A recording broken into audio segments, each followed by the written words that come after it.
grandes ideas, los descubrimientos científicos y las grandes producciones artísticas nacen de contextos muy especiales. Los grandes pensadores y pensadoras, los mejores libros, mejoran si los disfrutamos en el lugar adecuado. Hey Festival, la gran celebración de la cultura y las ideas, agradece a Jericó, Medellín y Cartagena su hospitalidad y su magia.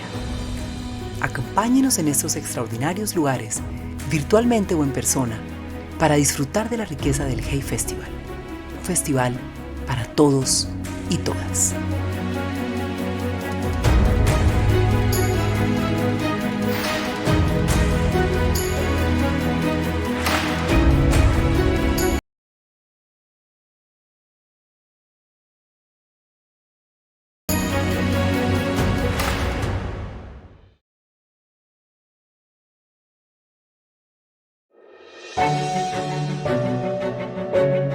Hey Festival Cartagena 2022, del 27 al 30 de enero. Un programa de actividades para todos los públicos que celebra la riqueza cultural y el pensamiento y nos ofrece un espacio para el diálogo, el intercambio y el disfrute. Con actividades en Cartagena y o comunitario, Hey Joven y talento editorial para que puedan disfrutarlas en persona o desde sus casas. Con la participación, entre otros, de Yamila Ribeiro, Andris Naer Magnason, Ricardo Silva, Reni Edo Lodge, Juan Villoro, Piedad Bonet, Juan Gabriel Vázquez, Thomas Piketty, Yolanda Reyes, Mario Mendoza, Pilar Quintana, Irene Vallejo, Jonathan Franzen, Moisés Naim, Juan Cárdenas, Ai Weiwei, Manuel Vilas, Pablo Arbeláez, Velia Vidal, Evelio Rosero, Camila Sosa Villada, Felipe Restrepo Pombo, Vanessa Londoño, Cecilia Kang y Shira Frankel, John Lee Anderson,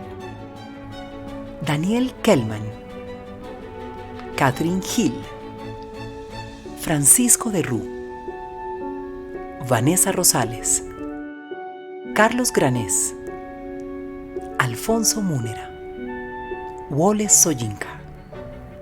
Hey Festival, imagina el mundo.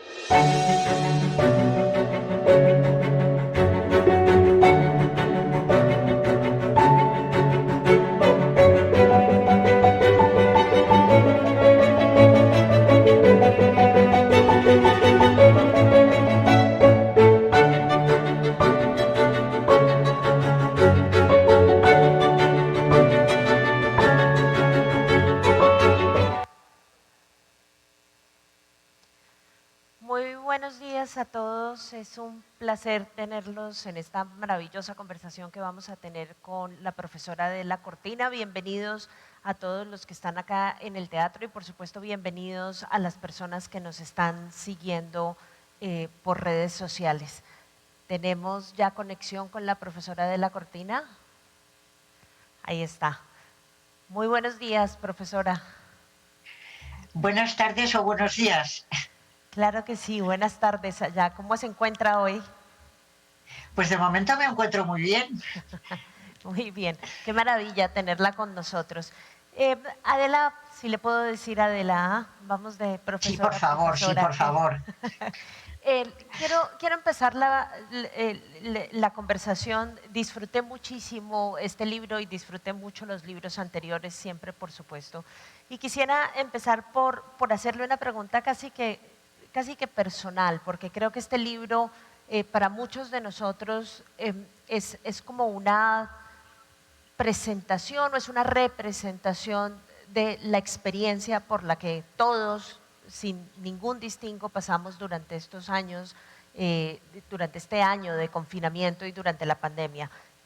¿Cuál es su proceso durante la pandemia. España fue uno de los lugares que más sufrió en Europa durante el confinamiento, donde las medidas fueron mucho más duras, el golpe fue mucho más profundo. ¿Cuál fue su experiencia personal en ese espacio y cómo esa experiencia personal se relaciona con este libro? Pues la experiencia personal, afortunadamente yo no he contraído la enfermedad ni nadie de mi entorno cercano, con lo cual en ese sentido pues estoy contenta, pero realmente el nivel de angustia de la gente ha sido muy grande. He experimentado el temor de las personas, el fallecimiento de otros que tenían seres queridos, el hecho de que la gente no haya podido ir a despedirse de sus padres, de sus amigos, porque estaban en una residencia y no podían visitarlos y estaba prohibido, y no han podido tener ese estrechamiento en los últimos momentos, lo cual ha sido para todos muy angustioso. Creo que efectivamente ha sido un verdadero drama y está siendo una verdadera tragedia. Pero una vez ha pasado un tanto y parece que va remitiendo, creo que quedan una serie de preocupaciones grandes, y es que nos hemos asustado mucho con la pandemia y con todo este miedo hemos tomado unas posiciones que creo que no son muy positivas para el futuro. Por una parte, el temor ha hecho que las gentes se encierren, que cada vez los tribalismos, los nacionalismos sean más fuertes, que los grupos cierren sobre sí mismos en vez de abrirse a la experiencia de una humanidad de la que formamos todas partes. Y después cada vez me está dando más miedo, lo digo de verdad, que la ciudadanía nos convirtamos en una ciudadanía obediente, pasiva, que se conforma con todo lo que le dicen y no tiene una capacidad crítica y no tiene una capacidad de análisis y de respuesta. Yo he apreciado aquí en España un conformismo cada vez mayor en la gente. Se cumplen las órdenes, algunos no, pero la mayoría sí. Y creo que nos está faltando esa capacidad de crítica, esa capacidad de análisis, esa capacidad de tomar las riendas de nuestra propia vida.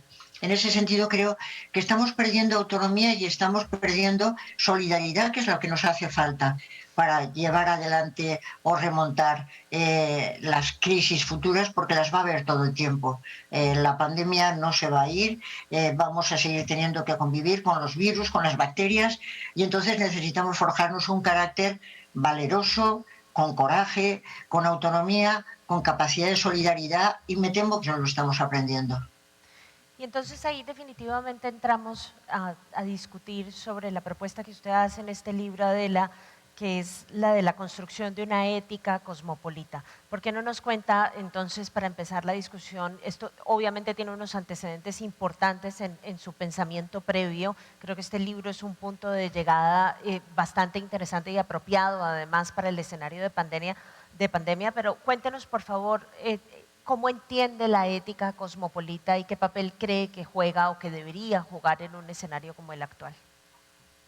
Sí, el tema es cuando nos encontramos en un momento de hace ya algún tiempo, nació la globalización.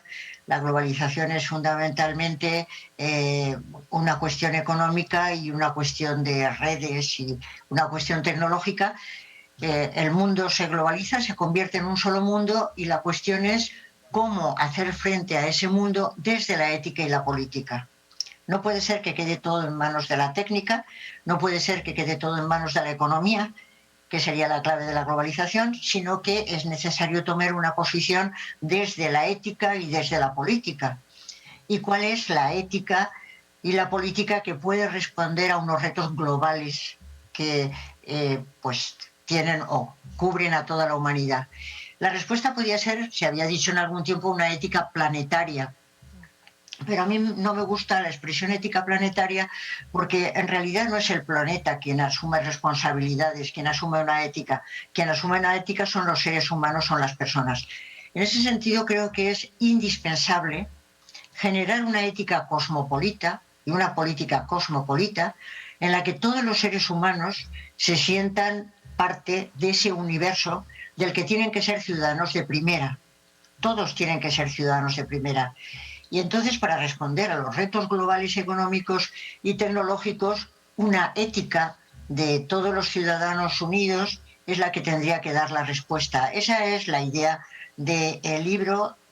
Cuando decidimos sobre los fines de la humanidad, hay que tomar en cuenta a los sujetos que tienen que decidir sobre esos fines. ¿Quiénes son sujetos? Esos sujetos tienen que ser todos los seres humanos, porque todos son los que sufren las consecuencias de la globalización.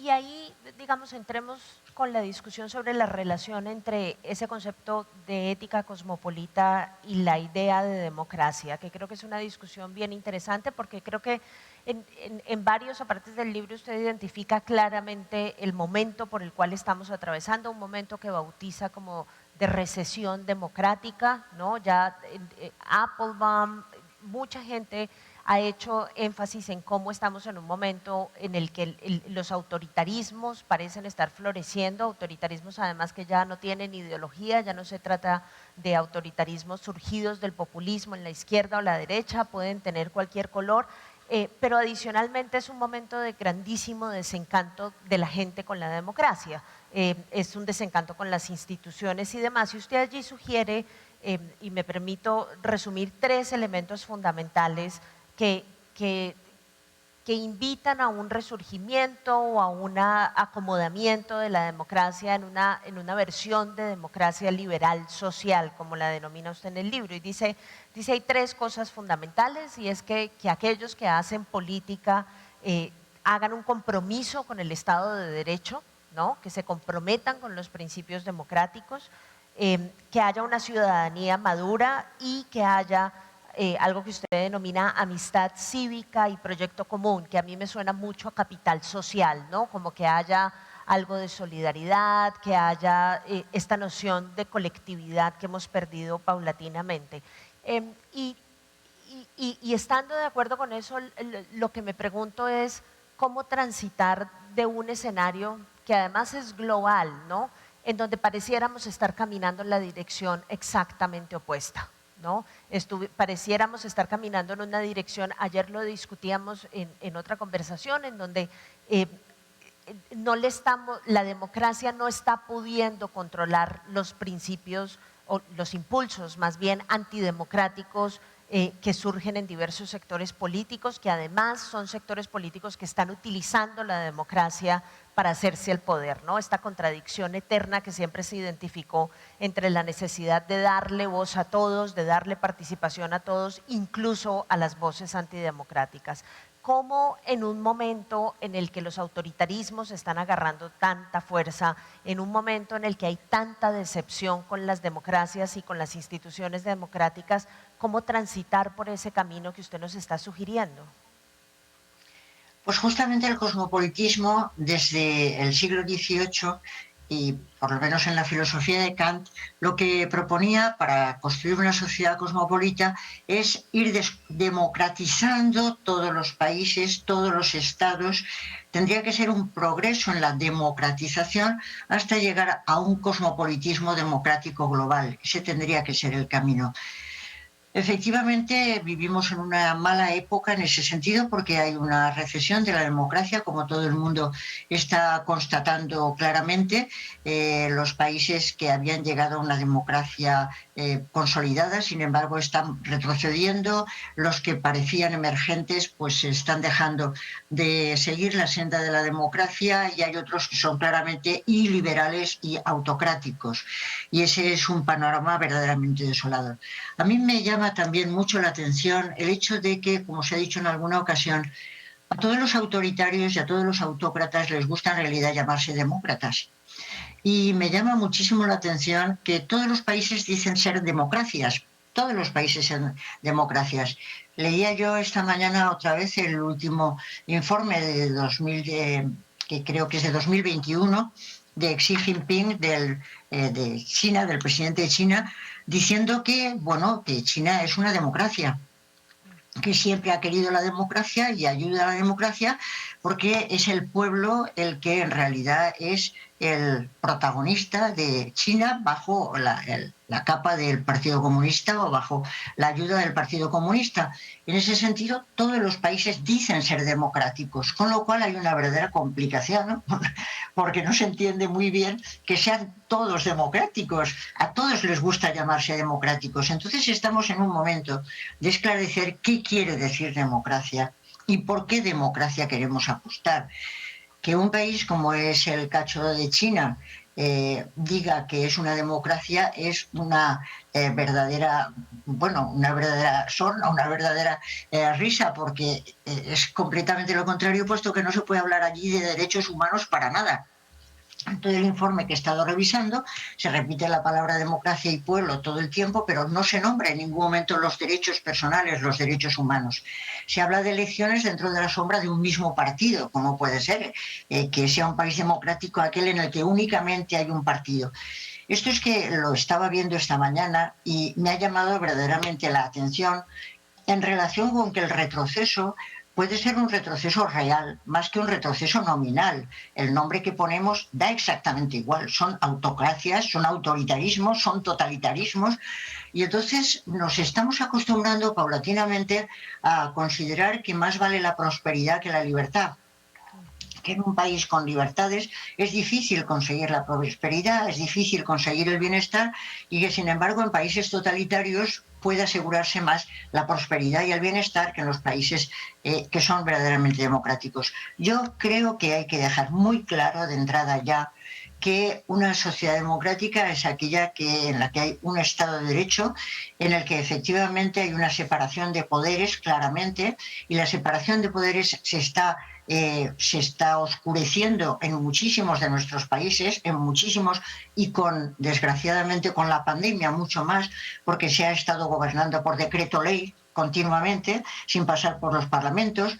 Entonces los poderes se están subvirtiendo de alguna manera la separación de poderes, se está anulando esa separación en muchos casos, pero primero Estado de Derecho muy fuerte, en segundo lugar las libertades civiles y políticas, económicas, sociales y culturales. Y por eso tengo tanto interés en hablar de libertades, por una parte, civiles y políticas. Eso es fundamental para una sociedad democrática, y hay cantidad de países que se llaman democráticos y tienen totalmente sojuzgadas las libertades civiles y políticas, y podemos poner ejemplos todos los que queramos, y es tristísimo. Pero después también los derechos económicos, sociales y culturales. La democracia también dice que hay una serie de determinados bienes que no pueden quedar al juego del mercado, sino que tienen que ser garantizados a todos los ciudadanos. Por eso me gusta hablar de democracia liberal y democracia social, las dos cosas juntas, porque si no, no estamos en auténticas democracias. En ese sentido es en el que creo que hay que ir reforzando todos esos caminos, y por supuesto tiene que estar en el fondo como clave el pueblo. El pueblo tiene que ser la ciudadanía. La ciudadanía es la sustancia de una sociedad democrática. ¿Pero qué ciudadanía? Y ahí es donde todos tenemos una enorme responsabilidad. Una enorme responsabilidad porque tiene que ser una ciudadanía no participativa, que está constantemente participando, sino una ciudadanía madura, capaz de reflexionar, capaz de decidir por sí misma, capaz de distinguir cuando está siendo llevada de la mano como si fuera menor de edad y cuando está tomando realmente las decisiones. Y además una ciudadanía cosmopolita, con espíritu cosmopolita, con apertura cosmopolita, que se da cuenta de que no existe solo su país, no existe solo su región, sino que estamos abiertos a un mundo en el que hay una gran cantidad de países en malísimas situaciones, y además hay una gran cantidad de personas que están sufriendo enormemente y que las hemos invisibilizado, y con la pandemia se ha notado muchísimo más. Creo que ese es nuestro reto: construir democracias auténticas con todos estos datos propios de un Estado de Derecho serio, con todos esos pilares, ir ampliándolos y no quedarnos nada más en el nombre de que un país dice ser democrático y no es democrático, sino que en realidad está siendo autoritario, y que al final acabemos prefiriendo pues un autoritarismo que nos asegure prosperidad frente a una democracia real en la que el juego de la libertad siempre es un riesgo, ¿no? Creo que hay una gran tarea. sigo haciendo de abogado del diablo. Yo me considero una persona liberal, pero tengo muchas preguntas sobre este proyecto y sobre cómo avanzarlo. Y creo que los otros dos grandes obstáculos que veo en el camino, a ver si logro articularlos bien, para que usted, Adela, nos cuente cómo sobrepasar esos problemas. Anne Applebaum, en un artículo de The Atlantic, dice: las ideas liberales fueron las ideas dominantes del siglo XX. El siglo XXI es el inicio del fracaso de las ideas liberales, y eso es lo que está abriéndole el camino a estas experiencias autoritarias. Y parte de lo que ha escrito mucha gente sobre las razones por las cuales se perdió este gran consenso liberal que más o menos se había logrado consolidar en el siglo pasado, tienen que ver justamente con que, a pesar de que en el mundo de las ideas, en el mundo de la ideología liberal, si uno quiere, o en este grupo de ideas o de principios liberales, efectivamente se logró articular la igualdad como un principio fundamental, ¿no? Los derechos humanos parten de la idea de que todo aquel que se considere humano es considerado igual, y por lo tanto se le tienen que garantizar estos derechos, y en muchos ámbitos la igualdad quedó consagrada, pero en la vida real el liberalismo no logró entregar igualdad. Y la experiencia que hemos visto en muchos ámbitos, principal y más visiblemente en el ámbito de lo socioeconómico, en donde definitivamente el liberalismo fue un gran fracaso en tratar de darle oportunidades socioeconómicas a todos, pero también en otros ámbitos, en el ámbito del género, por ejemplo, en el ámbito de la diversidad de género. No logramos entregarle y garantizarle derechos a todos de la misma forma. Y creo que parte de la insatisfacción que surge hoy con las ideas liberales, y la razón por la cual los populismos son tan absolutamente exitosos en muchos lugares, incluyendo en la cuna de la democracia, que es supuestamente Estados Unidos, es justamente porque las promesas del liberalismo no fueron cumplidas. No fueron cumplidas para todo el mundo. Lo que obviamente no quiere decir necesariamente que la idea fuera mala, sino que no encontramos los mecanismos a nuestra disposición para hacer que esas ideas se hicieran realidad para todos. Y de ahí surge en una muy buena parte el desencanto. En América Latina, por ejemplo, si usted ve las encuestas recientes, todo el mundo está diciendo: la democracia bien, pero la democracia, digamos, no me está proveyendo de la satisfacción a mis necesidades básicas como esperé que sucediera en un momento determinado. Entonces, digamos, ahí hay una insuficiencia muy propia del liberalismo que está, digamos, que está produciendo la reacción que estamos observando, y creo que la reformulación de un liberalismo social o socialdemócrata intentaría corregir eso, pero me pregunto qué garantías tenemos de que después de un siglo de no haberlo podido corregir, ahora sí lo podamos corregir trabajando en el mismo marco. Y la otra dimensión de las posibilidades de este proyecto que quisiera saber usted cómo tiene en la cabeza que podemos resolver, es que experiencias como la pandemia, que estamos totalmente de acuerdo, llegaron para quedarse, son experiencias que de una u otra forma alimentan la sensación en la gente de que las concentraciones de poder, por ejemplo, son formas adecuadas para resolver este tipo de urgencias. Me acuerdo mucho, en plena pandemia, The Economist sacó este cuadro diciendo: hasta los presidentes más impopulares están aumentando su nivel de popularidad durante la pandemia, porque la gente simplemente deposita su fe en una figura particular que en un momento de urgencia lo pueda sacar de las penurias, ¿no? Es como si estos momentos de urgencia o estos momentos casi de seguridad, de inseguridad ontológica, llevaran a la gente automáticamente a decir: no me importan mucho las formas democráticas, lo que necesito es un hombre, y no utilizo el término hombre gratuitamente, es un hombre fuerte que me ayude a salir de esta situación difícil en la que me encuentro. Entonces, esa combinación de esas dos cosas me parece que nos sigue alejando de hacer el proyecto democrático, liberal, social realidad. Y me preocupa que haya tanto alrededor que dificulte ese tránsito. ¿Cómo encontrar el camino alrededor de eso? ¿Cómo encontrar la forma de salir de esa dificultad? Bueno, yo creo que de alguna manera lo hemos estado mencionando. Por una parte, no estamos viviendo en sociedades liberales, sino que lo que ha triunfado era el neoliberalismo. No hay que confundir nunca neoliberalismo y liberalismo. El liberalismo clásico efectivamente se preocupa por derechos civiles y políticos, por libertad de mercado, etcétera.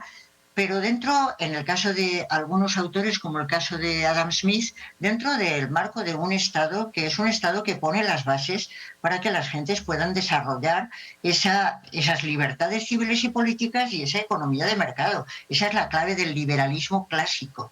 Lo que ocurre es que después vino el famoso el estado del bienestar en los años 60 y 70 del siglo pasado, y lo que se dice desde la clave del estado del bienestar y desde el estado social de derecho, no solo liberal, sino estado social de derecho, la idea es que efectivamente hay una serie de bienes que son tan básicos que no pueden quedar nunca al juego del mercado y que por lo tanto tiene que haber una actuación del Estado que ponga un marco que asegure que todos tienen garantizados los derechos civiles y políticos, económicos, sociales y culturales.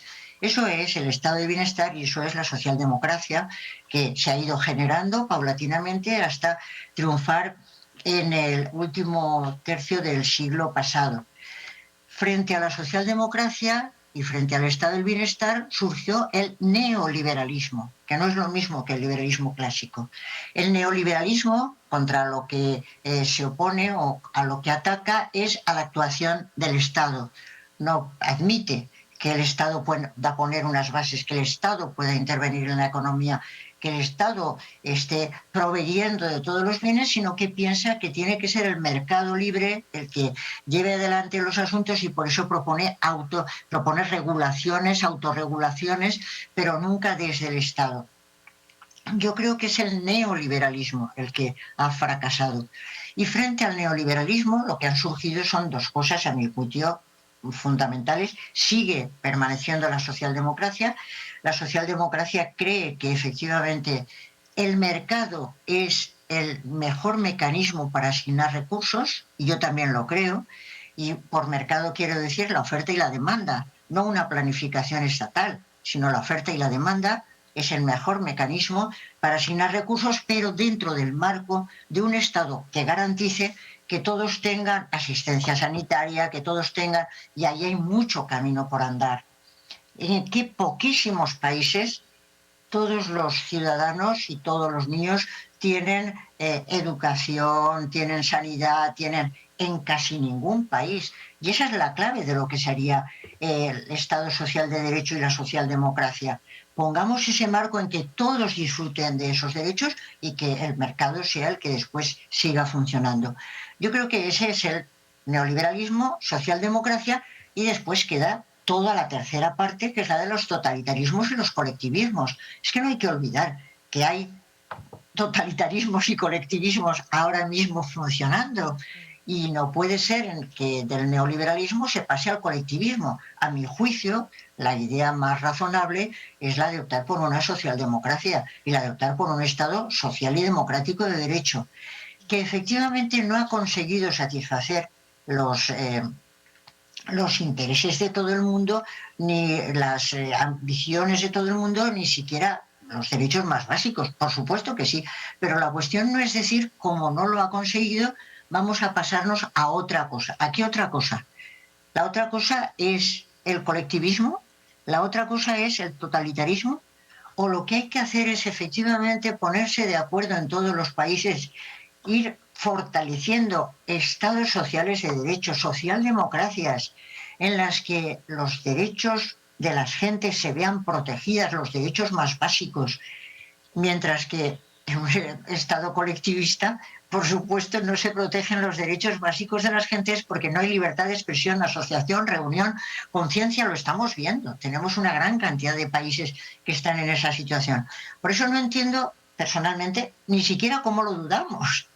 Es que me parece que es prácticamente evidente que lo mejor que se ha conseguido desde el punto de vista ético-político es conseguir unas fórmulas de Estado que garanticen los derechos básicos de todos y dentro de ellos se pueda jugar libremente. Me parece que esa es la gran fórmula que se ha inventado a lo largo de la historia y que habría que seguir promocionando clarísimamente. ¿Que no se satisfacen los derechos de todos? Ah, bueno, entonces hay que analizar que hay una situación en este momento y en todos los momentos, la situación de que hay unos poderes que están muy por encima de lo que puedan hacer los estados. Y eso lo estamos demostrando o se está viendo todo el tiempo. Hay una gran cantidad en nuestra sociedad de plataformas en que las grandes plataformas tienen muchísimo más poder que cualquiera de los estados. Cualquier estado está plegado a una gran plataforma, a unos grandes poderes económicos, y por eso necesitamos ir formando ese tipo de sociedades cosmopolitas en las que todos los ciudadanos están situados, en que todos los ciudadanos son reconocidos como ciudadanos de primera, ven protegidos sus derechos de primera y segunda generación como mínimo, y entre todos tratan de, digamos, gobernar ellos y no que gobiernen los grandes plataformas y esos grandes entes elípticos. Entonces, la idea básica que yo entiendo es que el Estado social y democrático de derecho es la fórmula más adecuada y que debería de conseguirse un cosmopolitismo democrático en el que todos vean protegidos sus derechos y todos puedan ser protagonistas de sus vidas. Y desde ese punto de vista, la igualdad sí podría realizarse. Igualdad que es igualdad entre varones y mujeres, igualdad entre todas las etnias, igualdad entre todas las razas. Es que todos los seres humanos tienen igual dignidad. Todas las personas tienen igual dignidad. Y cuando todas las personas tienen igual dignidad, la única forma ético-política de gobierno sensata, a mi juicio, es conseguir que todos ellos sean verdaderamente soberanos, autónomos y solidarios. Okay. Muy bien. El otro tema que me parece fascinante del libro, Adela, tiene que ver con esta idea de la compasión y el cuidado, porque parte de lo que está proponiendo, y esta es una de las cosas que más me atrae de todo el ejercicio que hace en el libro, es que no todas las soluciones a todo están de manos del Estado. El proceso de construcción de, como yo lo llamo, capital social, o como usted se refiere a él, de amistad cívica, de esta gestación de proyecto común, pasa necesariamente por esta idea de generar compasión hacia los otros y de cuidarnos los unos a los otros. Pero en otra parte del libro, usted también habla de las redes sociales y de cómo esto, como lo leo yo, se constituye en otra forma de interacción muy distinta a las formas de interacción con las que contábamos antes de que surgieran las redes sociales. ¿Cómo ve el papel de las redes sociales en ese proyecto de generar proyecto común, de generar compasión, de generar cuidado, de entendernos más como colectividad y con algo de identidad común o con algo de proyecto común? Bueno, pues para empezar, estábamos hablando de la dificultad de que las redes sociales sean algo más que conectividad y que lleguen a ser verdadera comunicación. Eso me parece que es un verdadero problema, porque estamos muy conectados, eso es cierto. Ahora mismo estamos conectados tranquilamente. Yo puedo estar en Valencia y vosotros estáis en Cartagena, y entonces estamos hablando a través de un medio que es un medio verdaderamente extraordinario. Podemos hablar a través de Internet, las gentes podemos seguir una cantidad enorme de noticias a través de las redes. Pero claro, las redes tienen también su inconveniente, y es el de que están muy criticadas desde muchas perspectivas, porque por una parte nos estamos acostumbrando a la relación de conexión y no de comunicación, y a mí me da verdadero miedo que al cabo del tiempo vayamos sustituyendo la vida presencial, la vida relacional, que es la vida humana, por lo que yo llamo ahí la televida. Sustituir la vida cotidiana por la televida me parece que sería verdaderamente nefasto para todos nosotros. Me parece muy bien que ahora no tengamos más remedio que hablar a través de Internet, y no puedo viajar por motivos de COVID, etcétera. Pero yo lo que quisiera es poder haber ido a Cartagena, haber podido encontrarme con las gentes, hablar cara a cara, como siempre que he hecho cada vez que he ido a Colombia, conocer a las gentes de cerca, hablar con ellas. Eso es la vida real. Esto otro, bueno, es un sustituto, es un sucedáneo, no hay más remedio. Pero yo me temo que con estos tiempos de pandemia, y lo digo en el libro, en algún apartado, estamos cogiendo la costumbre de sustituir esa vida cotidiana nuestra, relacional, en la que nos encontramos, en la que nos abrazamos, en la que nos vemos, por esta otra vida que en definitiva es un sucedáneo. Y me da mucho miedo que se esté cogiendo la costumbre de sustituir, por ejemplo, la medicina por la telemedicina. Sí, claro, se puede ahorrar mucho esfuerzo, etcétera, pero no hay nada que sustituya la relación médico-paciente. No es posible que digan que van a atender a un paciente, que me van a atender a través del teléfono, a través de la red. El paciente tiene que relacionarse con el médico tiene que explorar al paciente, verle. Cada enfermo es un enfermo y no es una enfermedad abstracta. Pero esto va a ocurrir y está ocurriendo, por supuesto, en el trabajo. El tema del teletrabajo, yo creo que en todos los países del mundo está sustituyendo una gran cantidad de trabajos impresionante, porque está ahorrando muchísimo en verdaderos trabajadores y está reduciendo y haciendo un mercado laboral que está verdaderamente mermado. Y las relaciones que están teniendo las gentes a través del teletrabajo son en realidad paupérrimas. Está ocurriendo, y por lo menos creo que en España es muy claro, pero no sé si en Colombia, imagino que también, que para las gentes que no son nativos digitales, las gentes sobre todo mayores de edad, que no son nativos digitales, hay todo un mundo a través de la brecha digital que les está totalmente vedado. Es un mundo que les está vedado, no solo el de las redes, sino en la relación con sus bancos, en la relación con sus tiendas. Hágalo usted a través de Internet, intente llegar usted a través de Internet. No, pero es que yo quiero hablar con una persona normal y corriente, yo quiero que me dé razón, yo quiero que me explique. Me temo muchísimo que vamos a ir sustituyendo y eso va a reducir puestos de trabajo y eso va a reducir sustancia humana, porque las relaciones humanas son relaciones de comunicación directas en las que en muchas ocasiones lo sobreentendido es mucho más importante que lo que se está diciendo cara a cara. En ese sentido, creo que vamos a sacar de la pandemia una serie de consecuencias bastante malas porque se está sustituyendo mucho la relación personal por la relación telemática y la relación virtual. Es mucho más descansado, es mucho más tranquilo, nos ahorramos mucho esfuerzo, pero se pierde sustancia humana.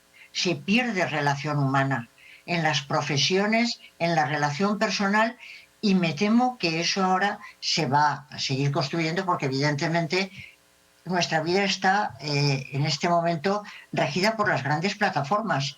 Vaya, lo han estudiado muchos autores y yo lo menciono ahí, pero es clarísimo. Todo lo que se ha llamado capitalismo de la vigilancia, que puede ser capitalismo o puede ser comunismo, me da igual, pero es el de la vigilancia. A través de las plataformas nos están tomando nuestros datos, nos están totalmente identificando, saben dónde estamos, saben qué queremos, nos pueden encontrar a través de esos medios cada vez más y entonces nos están ordenando la vida y nos están organizando la vida. A mí me parece que eso es tremendo, es lo contrario del cosmopolitismo, porque el cosmopolitismo es todas las personas, todos los seres humanos son protagonistas de su propia existencia, son ciudadanos del mundo.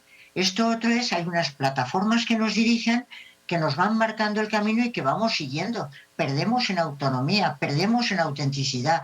A mí me parece que es verdaderamente dramático lo que vamos a poder perder si no estamos muy atentos.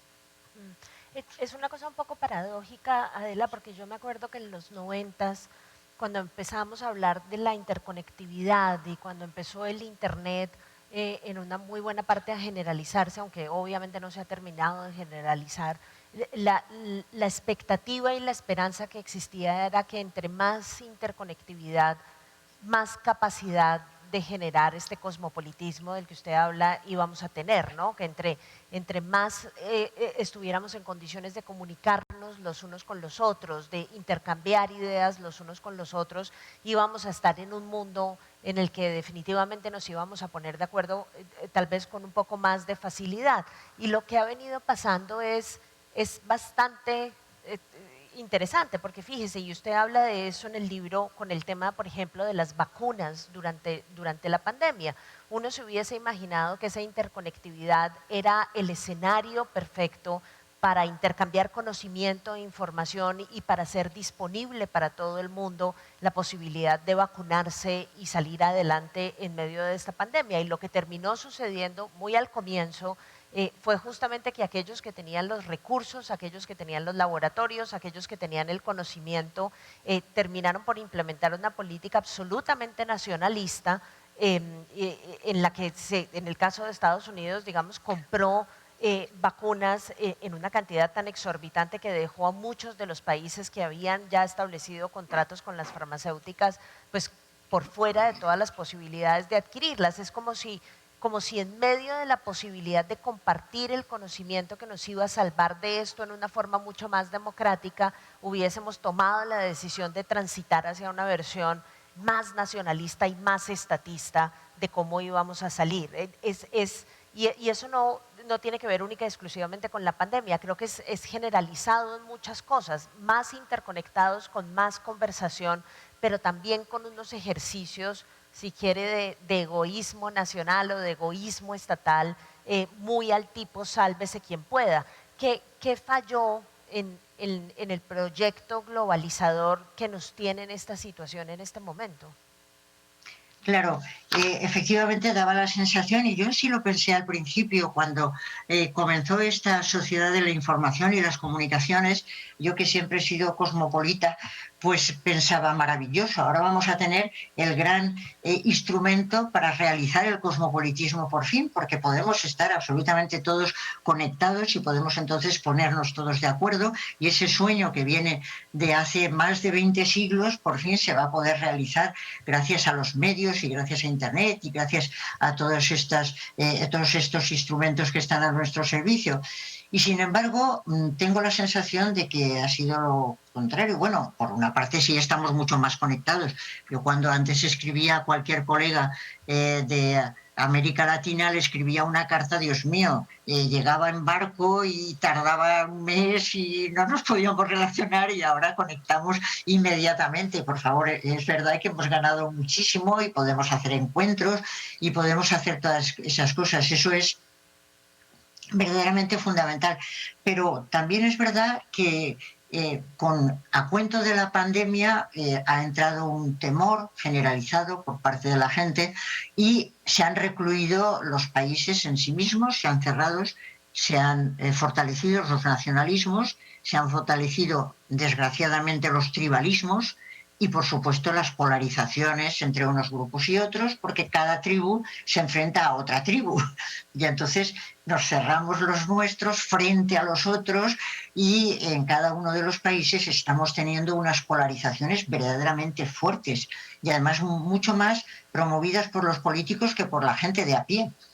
Tenemos esa experiencia de la polarización de los partidos políticos que quieren ganar votos, obviamente, y entonces en vez de hacerlo haciendo unas propuestas maravillosas que encanten a la gente, pues lo hacen tratando de derrotar al contrario, con lo cual tenemos el juego de amigo-enemigo en el terreno de la política, y el político intenta que la sociedad civil también se sume, porque es la manera de sumar votos a la corta y a la larga, y tenemos verdaderamente sociedades polarizadas, sobre todo desde el punto de vista político, auténticas tribus que se oponen unas contra otras, y después ese cerrazón nacionalista que hace que los míos, mi entorno, yo cuando escribía sobre cosmopolitismo pensaba aquello de Bertolt Brecht, cuando escribía aquello de son malos tiempos para la lírica, son malos tiempos para la lírica, yo pensaba, son malos tiempos para el cosmopolitismo, cuando justo todo el mundo se está encerrado en su entorno, en su nación, encerrándose en el nacionalismo. Bueno, pues efectivamente eso está siendo así, y me parece que es una verdadera catástrofe. Y en el tema de las vacunas, pues fue uno de las experiencias más claras porque, bien, en la Unión Europea, ya lo he comentado un poco estos días, en la Unión Europea se pensó, bueno, acertadamente en principio, en que no sería cada país el que resolvería sus problemas, pero se pensó solo en el seno de la Unión Europea. No se pensó que había más mundo que la Unión Europea. Cada uno de los países ha tratado de arreglar sus asuntos. Las vacunas de China han ido a América Latina y han ido a África. Las vacunas de Alemania y tal han venido a Europa, a Estados Unidos, etcétera. Y nadie ha pensado en los demás países, sino que se ha encerrado sobre sí mismo, sobre su grupo, y como ya hemos dicho, solamente han pensado en que hay más mundo y hay más gente, cuando se han dado cuenta o se ha dicho desde el punto de vista sanitario que se necesitaba la inmunidad de toda la humanidad, no solamente la de cada uno de los grupos, la de cada uno de los países, sino que se necesitaba una inmunidad de toda la humanidad para que efectivamente pudiéramos hacer frente a la pandemia. Y entonces cuando la gente ha caído en la cuenta de que esto no puede ser, hay que vacunar a todo el mundo porque, siento repetir otra vez esa frase que le han dicho hasta la saciedad, estábamos todos en el mismo barco y entonces o todos nos hundimos o todos nos salvamos. Yo también me he cansado de decir que no estamos todos en el mismo barco, sino que unos van en unos camarotes de primera, otros en unos camarotes de tercera y otros van a nado y además se quedan en el estrecho o se quedan a cualquier otro sitio intentando buscar una solución para su situación de inmigrantes. No vamos todos en el mismo barco, pero de todas maneras la cuestión de intentar atender a todos los seres humanos, a todas las personas, no puede ser por aquello de que si no nos hundimos todo. Claro que esa es una medida de inteligencia, pero la inteligencia no es suficiente. Hace falta también la justicia. Y es verdaderamente injusto tratar de resolver los problemas solo en mi grupo, solo en mi lugar, solo en mi nación. Eso es total injusticia. No se puede hacer de ninguna manera, porque todos los seres humanos tienen dignidad y merecen respeto y merecen ser ayudados para que su vida pueda seguir adelante. Y no solamente sobrevivir con el tema de las vacunas, sino también ver protegidos sus derechos económicos, sociales y culturales. Nos hemos vuelto a cerrar. En vez de abrir el campo y pensar con la pandemia, tenemos que pensar en que están amenazados todos los seres humanos y hay que ayudar a todos los seres humanos. Cada uno se ha encerrado en su nación, en su grupo, y no ha pensado en todos los demás hasta que no se ha dicho, es que si no, podemos perecer todos. Yo creo que es fundamental que las sociedades aprendamos una ética que sea ética de la prudencia y ética de la justicia. Y ética, obviamente, de la compasión. Y si falta la compasión, pues no nos interesa y no nos importa que otros no estén siendo vacunados y sí que o no lo están sencillamente porque no tenemos capacidad de compadecer. Muy bien, ya tenemos que empezar con la sesión de preguntas del público y tengo un para acá, pero antes de hacer estas dos quiero hacerle una última pregunta yo. ¿Cuál es la receta desde el cosmopolitismo, Adela, para lidiar con aquellas personas o grupos de personas que legítimamente, o si quiere, pongan legítimamente en comillas, se resisten? Se resisten a ser parte de esto. Pienso, por ejemplo, en el debate que hay en este momento en Estados Unidos con los antivacunas, ¿no? Claramente bajo una perspectiva de la ética del cuidado y de la ética de la compasión, uno diría, pues, o sea, para cuidarnos todos simultáneamente tendríamos que vacunarnos todos, ¿no? Pero hay algo, por eso utilizaba la palabra legítimo, hay algo dentro de esta lógica que le hace a uno pensar, pero si alguien se quiere resistir a vacunarse, ¿no lo atiende un derecho individual particular? Y estoy citando este debate, pero sobre esta línea de argumentación hay muchos otros debates, ¿no? El de grupos de personas que definitivamente no quieren caminar en la misma dirección, no sienten que sus principios les permitan caminar en la misma dirección, creencias que pueden provenir desde lo religioso, desde lo simplemente moral, con otra fuente. ¿Qué hacer desde el cosmopolitismo con ese tipo de disenso? Bueno, yo entiendo que siempre la, la manera de llevar adelante un proyecto común, como puede ser el de las vacunaciones, tiene que ser argumentando, convenciendo, persuadiendo y no imponiendo. Me parece que imponer no es una buena solución. Hay gentes a las que les encanta imponer, hay políticos a los que les encanta imponer, pero la imposición no viene acompañada de la argumentación. La argumentación es fundamental y el intentar convencer. Yo formaba parte, bueno, en mi comunidad autónoma teníamos un grupo de expertos para todas estas cuestiones y se planteó el tema, ¿qué se hace con las gentes que no quieren vacunarse? Y yo siempre he defendido que hay que intentar argumentar, que hay que intentar convencer, porque a veces las gentes lo que tampoco veían claro es las soluciones que se estaban dando. Estamos en una situación de verdadero misterio y de verdadero, se dice, bueno, la ciencia nos ha aclarado, no, la ciencia sabe lo que sabe limitadamente. No hay que desconfiar de la ciencia, claro que no, pero hay que saber que tiene sus limitaciones, eso lo sabe cualquier científico sano. Cuando se están dando medidas, cuando se están dando opciones a la gente, yo creo que siempre tienen que ser razonadas, siempre tienen que ser argumentadas, siempre hay que intentar convencer y no imponer. Y yo eso es lo que propondría, que cuando se dan medidas hay que vacunarse. ¿Por qué razón? ¿Qué posibilidades tiene usted de poder sobrevivir mejor? ¿Qué posibilidades tiene de ayudar a otros? Creo que hay que intentar argumentar siempre y razonar siempre y después hacer una serie de medidas que son clarísimas desde el punto de vista de la comunicación. Si a alguien salen grandes cantantes y grandes deportistas que se vacunan en la televisión a ojos de todo el mundo, eso es una manera de convencer también con el ejemplo de que las personas que son personas renombradas se vacunan y hay que ayudar también con ese tipo de procedimientos. Mi opción siempre es intentar convencer, intentar argumentar y no cultivar una ciudadanía arbitraria y una ciudadanía sencillamente obediente y ciega. Los políticos y los médicos y todos nos hemos de esforzar por dar argumentos, por dar razones. Imponer me parece mal asunto. Bien, entonces voy con la primera pregunta del público. Adela dice, en los actuales momentos, ¿cuál o cuáles países se pueden considerar verdaderamente democráticos y que puedan servir como modelos del proyecto que usted sugiere? Bueno, realmente yo no creo que haya un país que sea maravillosamente democrático y que todos tienen que copiarlo, porque me parece difícil señalar.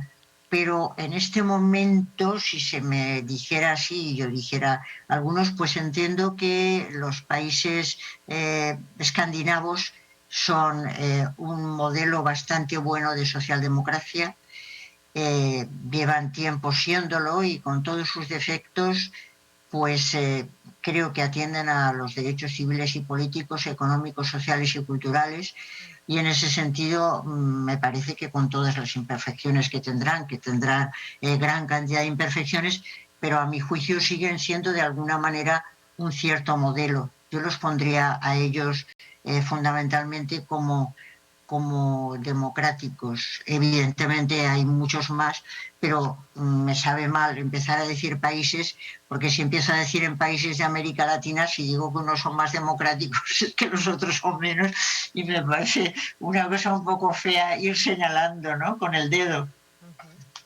Muy bien. La segunda dice, una de las formas de fortalecer la democracia es la educación. ¿Puede proponernos unos contenidos básicos que se puedan enseñar para fortalecer la democracia? Por supuesto que sí, el tema educativo es un tema fundamental, es el más importante que puede tratar cualquier país, porque la educación, como decía Kant, la persona lo es por la educación, es lo que la educación le hace ser. Y por eso es muy importante que todos los niños y las niñas tengan una buena educación, y eso no está presente en todos los países, sino que justamente el problema del acceso a la educación es muy complicado. No todos tienen fácil acceso a una buena educación, ni mucho menos, y todos los países tendrían que estar muy preocupados en dar una buena educación. Efectivamente, yo siempre he dicho que creo que la educación tiene que tener, para ser democrática, tiene que tener 3 coordenadas fundamentalmente. Por una parte, es necesario enseñar conocimientos, transmitir conocimientos a los niños y niñas, pero diciéndoles a la vez que los conocimientos van a variar y que por lo tanto van a evolucionar y van a tener que seguir aprendiendo durante toda su vida. Eso es fundamental. En segundo lugar, creo que hay que enseñarles que tienen que aspirar a ser felices. Es importante no renunciar a los proyectos de felicidad y los proyectos de vida buena.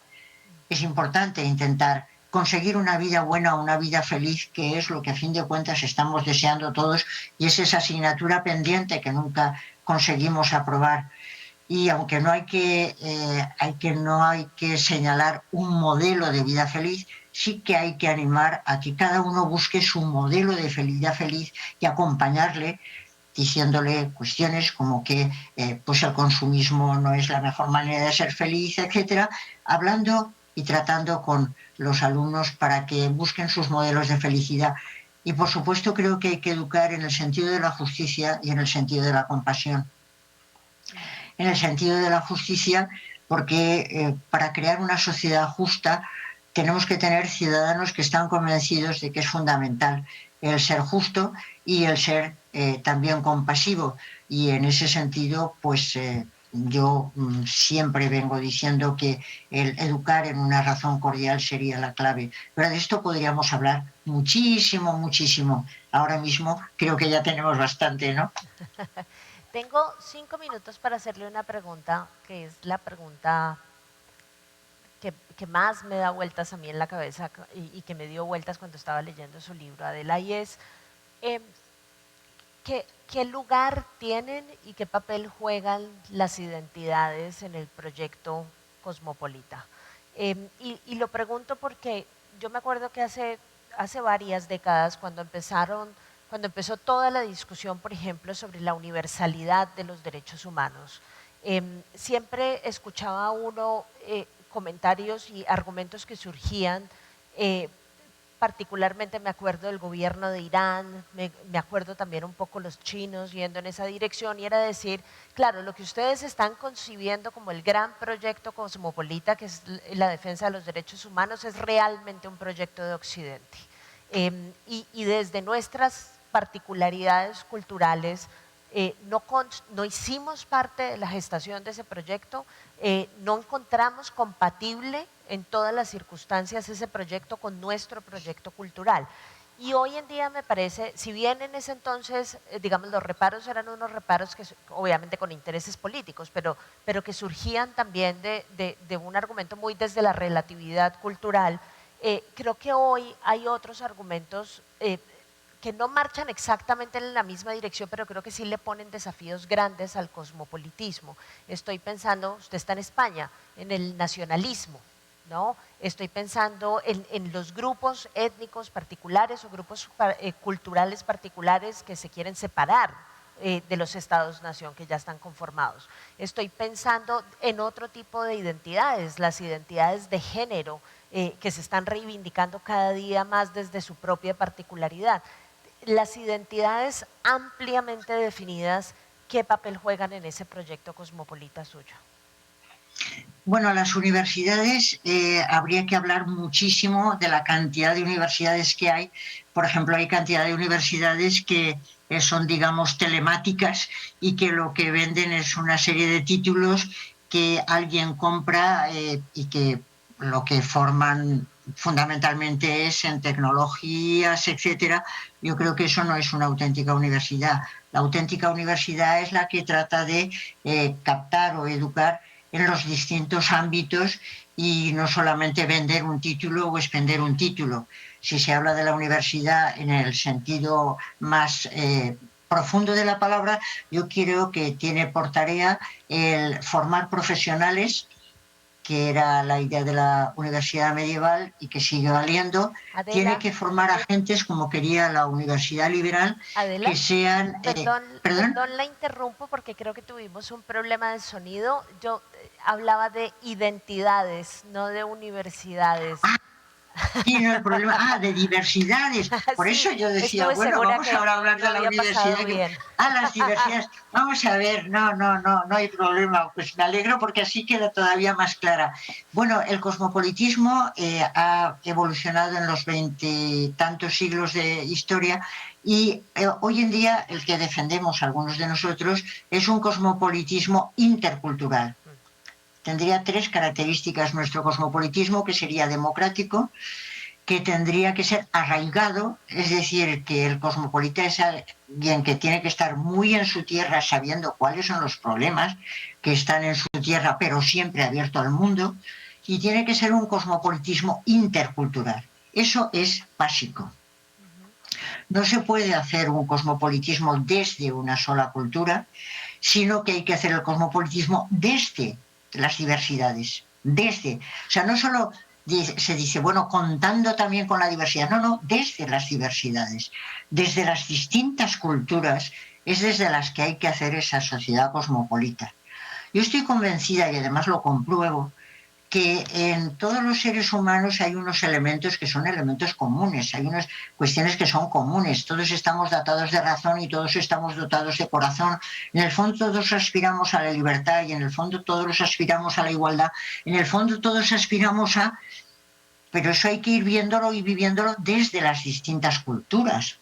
Y entonces el cosmopolitismo tiene que ser realmente intercultural, no puede ser hecho desde una sola cultura, sino que tiene que ser intercultural y esa es nuestra tarea. Y a mí no me parece tan difícil porque cada vez más vivimos en sociedades en las que hay distintas culturas, una convivencia de distintas culturas. Uno llega a cualquier país y lo primero que se encuentra pues es un McDonald's, es decir, aunque sea un país de la otra parte del mundo y tiendas que están en todos los demás lugares y en la India encuentra lo mismo que encuentra en China y encuentra en... Ya estamos siendo interculturales. Bueno, pues creo que es el momento de ir generando un cosmopolitismo desde las distintas culturas, en el diálogo de las distintas culturas. Y ahí hay una cosa que a mí me parece que es muy importante. Las diferencias entre las culturas en ocasiones no vienen tanto desde la gente de la calle, desde la gente normal y corriente, sino que vienen desde los líderes que están encantados de que haya unas diferencias que no nos permiten hablar unos con otros, porque ellos entonces siguen con su liderazgo.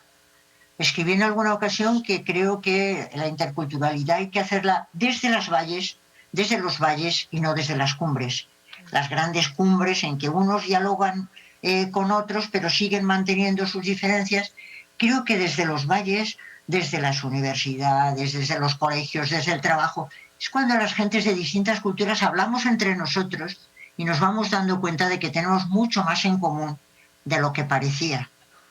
Y por eso hay que intentar hacer una interculturalidad y un cosmopolitismo de la vida cotidiana.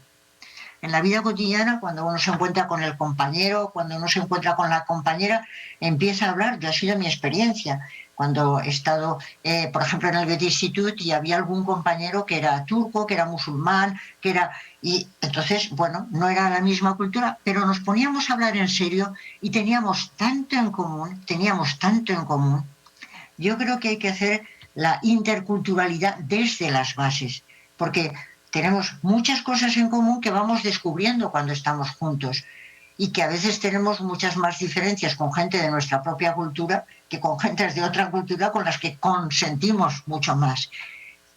Si queremos hacer un remate a todo lo que estamos diciendo, creo que hay que hacer un cosmopolitismo desde la vida cotidiana, desde las relaciones de las personas en la vida cotidiana, para que vayamos descubriendo juntos la cantidad de cosas que tenemos en común y que nos pueden llevar a ser ciudadanos de un mismo mundo porque tenemos una misma razón y un mismo corazón. Muchísimas gracias.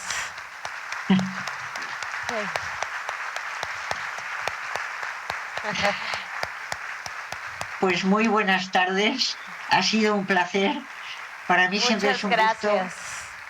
Y bueno, en cuanto se pueda, volveremos a Colombia y nos veremos personalmente, que es lo maravilloso. Esta conversación ha sido absolutamente fascinante, Adela. Muchas gracias. Aquí hay una rosa del Hey Festival que voy a guardar para ti, para cuando nos podamos ver en persona. Perfecto, perfecto. Te la reclamaré cuando nos veamos, ¿eh? Guárdala con muchísimo cuidado porque te la exigiré. Un abrazo. Muchas gracias a todos por habernos acompañado. Buen día.